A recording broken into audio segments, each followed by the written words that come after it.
Hi guys. We're gonna do some writing now about Pigeon Needs a Bath. We enjoyed hearing the story. That was a fun one. And now we're gonna write about the story events in order. Remember, we don't wanna mix them up.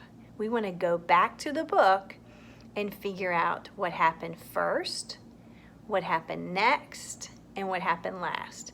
That can also be called the beginning, middle, and end of the story. I'm writing lots of words to model for you, but you don't have to write this many words. You could draw pictures, you could label, and you could just write a couple words that you're able to write. Remember, writing is just telling a story, and you know your letters and your sounds, and so you just stretch your sounds to hear what you can hear. So we're going to practice doing that here, but I want to first read to you what I have so far, and then you're going to help me add the last part, okay?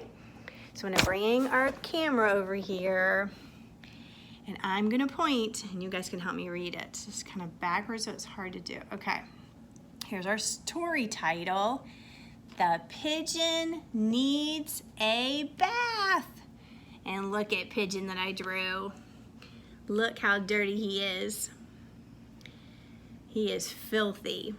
So read with me as I point if you're able to. Okay, so first, the pigeon does not want to take a bath.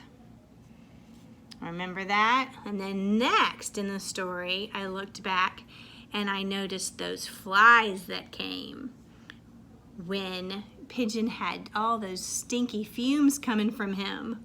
So I wrote that part next. You want to read it with me? Next, he starts to smell.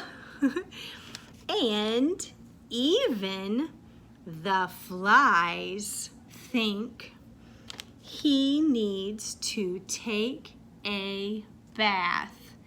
And look how stinky he gets. And I even do the flies all around him. Okay, let's see if this will work. I'm going to try to show you the last part and you can write with me, okay? So here's the last part. So I'm going to write the word last. Ooh, I hear an L like Luke's name. So I'm going to put a capital L. And I hope you guys aren't seeing this backwards. I hear an A. Last. I hear a T at the end. Last. And then I'm going to put this little thing called a comma. And that means for us to pause when we read. Last. And I'm going to put his name, Pigeon. And I could also put he. Okay, so this time I think I'm going to put he, because you know that word, some of you. He. Yes, H-E.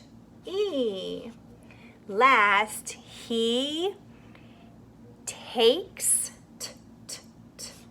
hear a T again, A, saying his name, K. This time it's a K, and guess what? For A to say his name, he needs this magic E on the end. Takes. There's an S. So I'm going to go back and read what I have so far.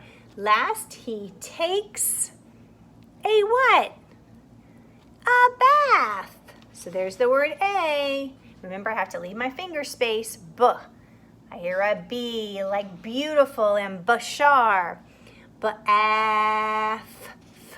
I hear a sound that has two letters.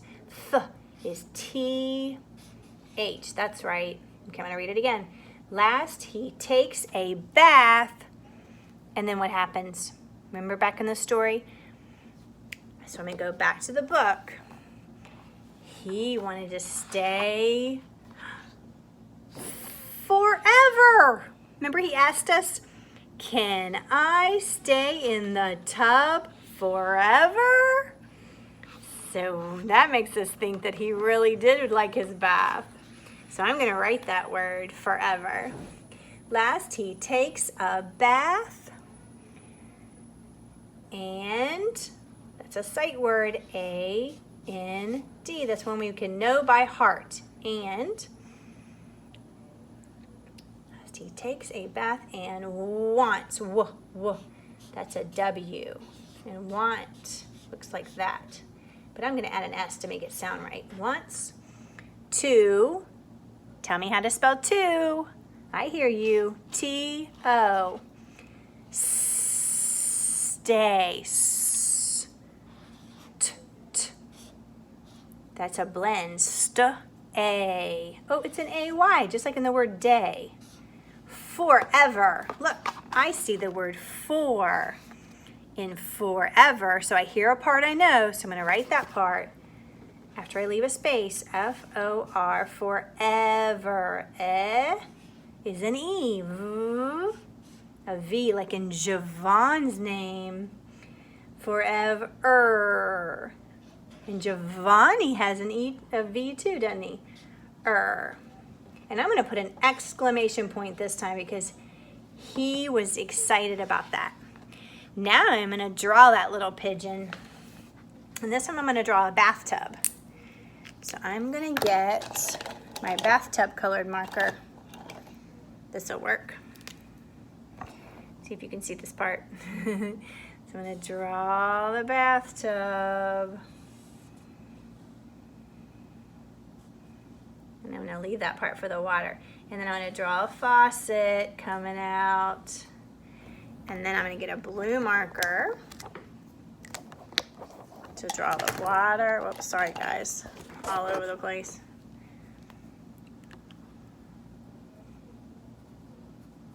Got the water coming out.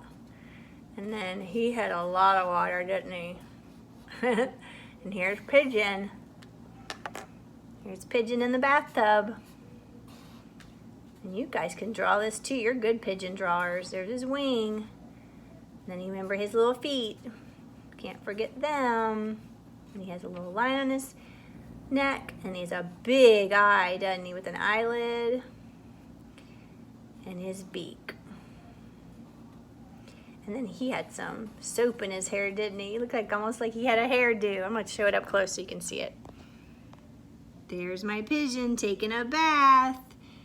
Let's read it one more time. Last, he takes a bath and wants to stay forever. That was a good ending to our story, wasn't it?